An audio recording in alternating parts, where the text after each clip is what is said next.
ಕಾಂಗ್ರೆಸ್ ಪಕ್ಷ ಇನ್ನೊಬ್ರು ಮನೆ ಬಾಗಿಲಿಗೆ ಹೋಗಿ ಕರೆಯೋ ಪರಿಸ್ಥಿತಿ ಬಂದೈತಲ್ಲಪ್ಪ. ಇಂಥ ಒಂದು ಪರಿಸ್ಥಿತಿ ಬಂದಿರೋದು ನೋಡಿದ್ರೆ ಅವ್ರಿಗೇನೈತೆ, ಬೇಕಾದ ಬಂದು ದೇವೇಗೌಡ್ರೆ ನಿಮ್ ಪಾದಕ್ಕೆ ಬೀಳ್ತೀವಿ, ಕುಮಾರಣ್ಣ ನಿಮ್ ಪಾದಕ್ಕೆ ಬೀಳ್ತೀವಿ ಅಂತಾರೆ. ಈಗ ಪಾಪ ಈ ಕಾಂಗ್ರೆಸ್ 136 ಜನ ಕೊಟ್ಟು ಗ್ಯಾರಂಟಿ ಕೊಟ್ಕೊಂಡು 136 ಗೆದ್ದವೆ. ಇನ್ನು ಈ ಕಾಂಗ್ರೆಸ್ ಎಲ್ಲಿ ಯಾವಾಗ ಇದಾಯ್ತದೋ ಅಂತ ಹೇಳಿ ಬೇರೆ ಪಕ್ಷಗಳಿಗೆ ಆಫರ್ ಕೊಡೋ ಪರಿಸ್ಥಿತಿ ಬಂದೈತಲ್ಲ. ಇದು ಎಷ್ಟು ವರ್ಷದ ಕಾಂಗ್ರೆಸ್ ಸರ್ ಇದು? 75 ಇಯರ್ಸ್ ಮಹಾತ್ಮ ಗಾಂಧಿ ಕಾಂಗ್ರೆಸ್ ಅಲ್ಲ ಇದು. ಈ ಪರಿಸ್ಥಿತಿ ಬಂದೈತಲ್ಲ, ಬೇರೆ ಪಕ್ಷಕ್ಕೆ ಹೋಗಿ ಬನ್ನಿ ನಮ್ಮ ಅಂತೇಳಿ ಇವಕ್ಕೆಲ್ಲ ಎದ್ರೆಲ್ಲ ನಡೆದ್ರೆ ಟೈಮ್ ಬರುತ್ತೆ, ಗೊತ್ತಿದೆ ನನಗೆ. ದೇವೇಗೌಡರು ಕಣ್ಣು ಮುಂದೆನೆ ಈ ರಾಜ್ಯದಲ್ಲಿ ಏನಾಗುತ್ತೆ ಅನ್ನೋದನ್ನ ನೋಡ ನಡೀಲಿ.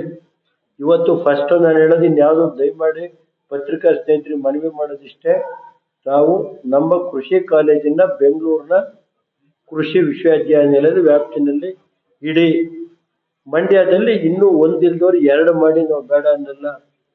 ಬೇಕಾರಲ್ಲಿ ಹಾರ್ಟಿಕಲ್ಚರ್ ಯೂನಿವರ್ಸಿಟಿನೂ ಮಾಡ್ಕೊಳ್ಳಿ. ಆ ಜನಕ್ಕೆ ಏನ್ ಬೇಕೋ, ಯಾಕೆಂದ್ರೆ ಮಂಡ್ಯ ಜಿಲ್ಲೆ ಒಂದು ಕೃಷಿಗೆ ಇದಾದಂತ ಜಾಗ. ಸಪ್ರೇಟ್ ಆಗಿ ಮಾಡಿ ಅವ್ರಿಗೆ ಮೂಲಭೂತ ಸೌಕರ್ಯ ಎಲ್ಲ ಕೊಡಿ, ಸುಮ್ಮನೆ ಕಾಲೇಜ್ ಮಾಡಕ್ ಹೋಗ್ಬೇಡಿ. ಈಗ ನಮ್ಮ ಅಲ್ಲಿ ಯೂನಿವರ್ಸಿಟಿ ಮಾಡಿ ಅವ್ರಿಗೆ ಈಗ ನಾನೇ ಆಟೋ ರಿಕ್ಷಾ ಕೊಡಿಸ್ಬೇಕು ಅಂತ ಯಾರು ಹೇಳ್ತಾ ಇರಲ್ಲ, ಕೊಡಿಸಿದ್ದಾರೆ ಒಂದು ಜಾಗ.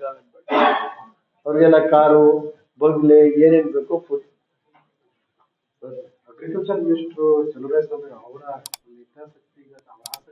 ನೋಡಪ್ಪ, ನೋಡಪ್ಪ ಅದೆಲ್ಲ ಬೇಕಿಲ್ಲ.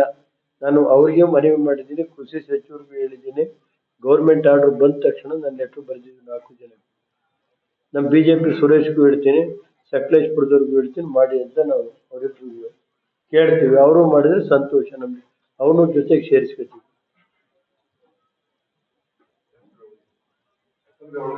ಅಸೆಂಬ್ಲಿಲೂ ಇಲ್ಲವೇ ಅವರು ಇದಕ್ಕೆ ನಮ್ಮ ಜಿಲ್ಲೆಯ ಹಿತದೃಷ್ಟಿಯಿಂದ ಕಾಲೇಜನ್ನ ಬೆಂಗಳೂರು ಕೃಷಿ ಕಾಲೇಜ್ ವ್ಯಾಪ್ತಿಯಲ್ಲಿ ಇರಲಿ. ಹಿಂದೆ ನಾವು ಗಲಾಟೆಯಾಗಿ ಶಿವಮೊಗ್ಗದಲ್ಲಿ ಡ್ರಾಪ್ ಆಗ್ಲೂ ಬಿಲ್ ಪಾಸ್ ಆಗಿ ಅಸೆಂಬ್ಲಿ ಒಳಗೆ ಇದನ್ನ ಡ್ರಾಪ್ ಮಾಡಿ ಅಪ್ರೂವ್ ಮಾಡಿ.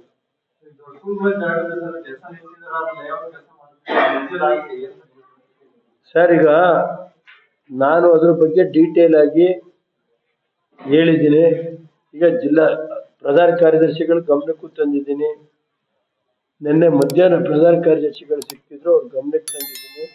ಅವರು ನಿನ್ನೆ VC-ನಲ್ಲಿ ಎಲ್ಲ ಮಾತಾಡಿದ್ದಾರೆ ಅಂತ ಹೇಳಿ ಬಂದಿದೆ. ಏನು ಮಾಡ್ತಾರೆ ಅನ್ನೋದನ್ನ ತಿಳ್ಕೊಂಡು ಆಮೇಲೆ ಅದಕ್ಕೆ ಏನು ವಿಧಾನಸಭೆ ಒಳಗೆ ಚರ್ಚೆ ಆಗಿತ್ತು ಅದ್ರ ಬಗ್ಗೆ ಸಮಗ್ರವಾಗಿ ಒಂದು ಪತ್ರನ ಬರೀತೀನಿ. ಆ ಕಮಿಟಿ 1.5 ತಿಂಗಳಾಯ್ತು ಬಂದಿಲ್ಲ. ಅದು ನಿನ್ನೆ ಗಮನಕ್ಕೆ ತಂದು ಅವ್ರಿಗೆ ಹೇಳಿದ್ದೀನಿ. ಅವರು ನಿನ್ನೆ ನಾನು ಹೇಳಿದ ಮೇಲೆ ಮಧ್ಯಾಹ್ನ ಮಾತಾಡಿದೆ, ಸಾಯಂಕಾಲ 6 ಗಂಟೆಗೆ VC ಮಾಡಿ ಎಲ್ಲ ಥರ ಹೇಳಿದ್ದಾರೆ. ಅವ್ರು ಹೇಳಿದ್ದಕ್ಕೆ ಅವ್ರಿಗೂ ನಾವು ಗೌರವ ಕೊಡ್ಬೇಕಲ್ವಾ. ಹೇಳಿದ ತಕ್ಷಣ ಸಾಯಂಕಾಲನೇ VC ಮಾಡಿದ್ದಾರೆ. ಅವ್ರೇನು ಕ್ರಮ ತಗೋತಾರೆ ನೋಡ್ಕೊಂಡು ಆಮೇಲೆ ಮಾತಾಡ್ತಾರೆ.